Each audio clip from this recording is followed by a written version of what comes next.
SE8 here. In Godot, how do you make a platform that you can jump through? Simplest possible setup here.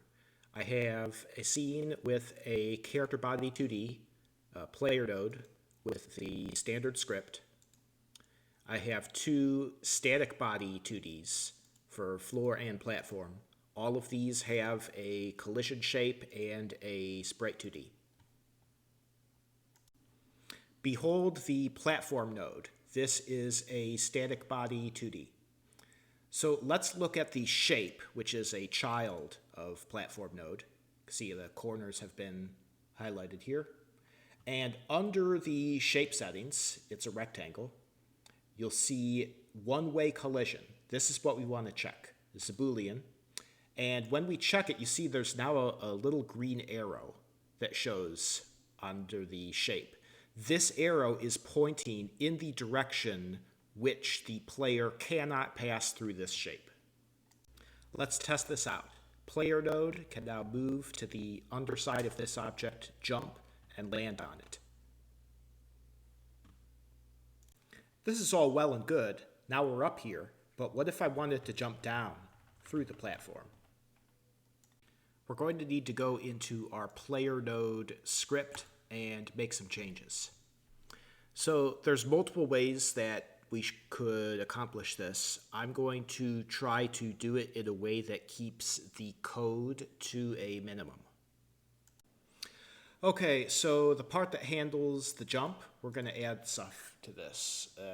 So instead of jumping, we are going to do an additional check. If input dot is action pressed, not just pressed, because just pressed is, was it pressed on the frame that this is happening?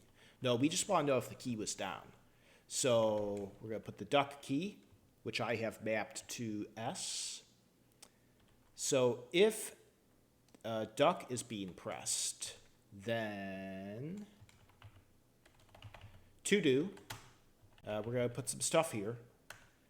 We're going to say velocity dot y is equal to something positive. I don't know, 20.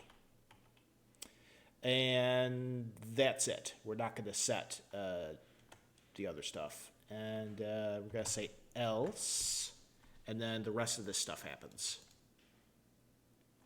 And then maybe do a print t saying player node dropped.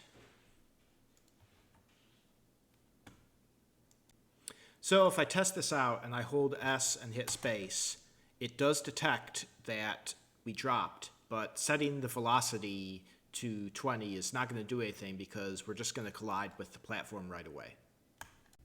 Our strategy is going to be that player node will temporarily stop colliding with platforms when the drop down happens. So we need to start out by setting up our layers. By default, everything is going to be on layer 1 and listening to layer 1.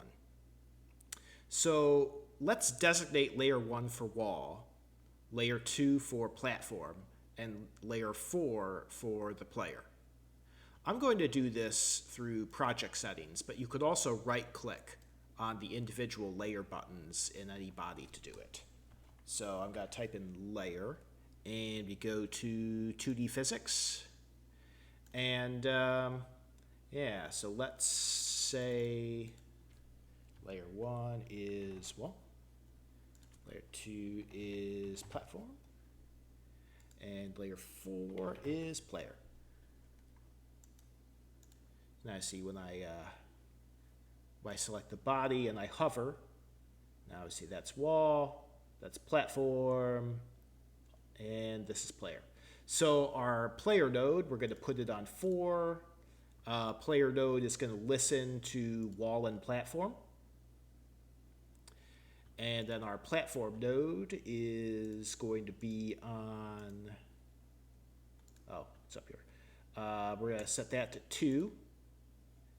And it's not going to listen to anything because it's, it's a static body. We're not actively determining.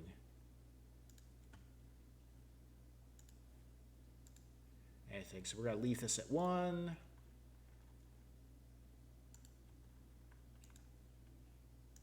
So just confirm everything's still working.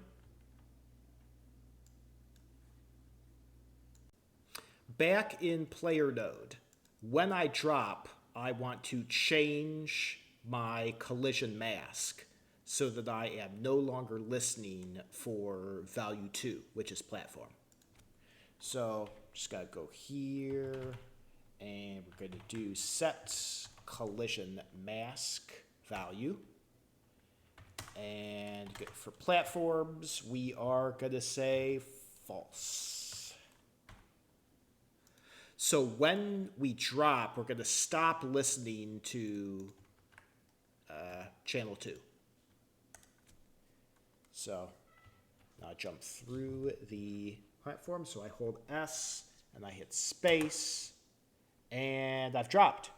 Now I never set it to true again, so I will not be able to land on the platform.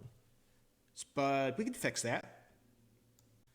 A very simple solution is to give player node a timer.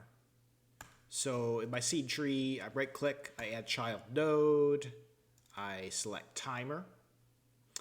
We're going to call our timer drop timer and access this unique name so we can refer to it. We'll set it to a ½ second. And it's a one shot, so it's not going to start again at the end of the ½ second. We're going to go to signals, and we're going to connect the timeout to our player node script. It's going to be called on drop timer timeout. Yeah, that's okay. So that's going to make a function at the bottom. So we're going to throw a print t in there. Say drop timer expired. And also in here, we are going to set our collision mask so that we start caring about platforms again. Let's see, we never actually start our timer, do we? So let's, in the dropped event, we're going to say drop timer. Start.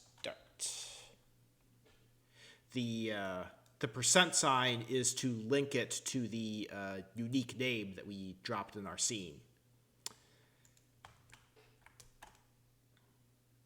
So yeah, let's test this out. So we're going to jump on there. I'm going to hold S down. So my drop timer expired. So now I can land on the platform again.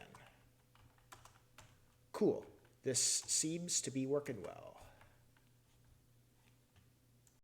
So now we've seen how we can give the player the ability to drop down through a platform with very little code and designate a platform to be passed through from below with no code at all. Now you can go out there and start making platformers in Godot. Leave a like or comment if this has helped. Have a good one.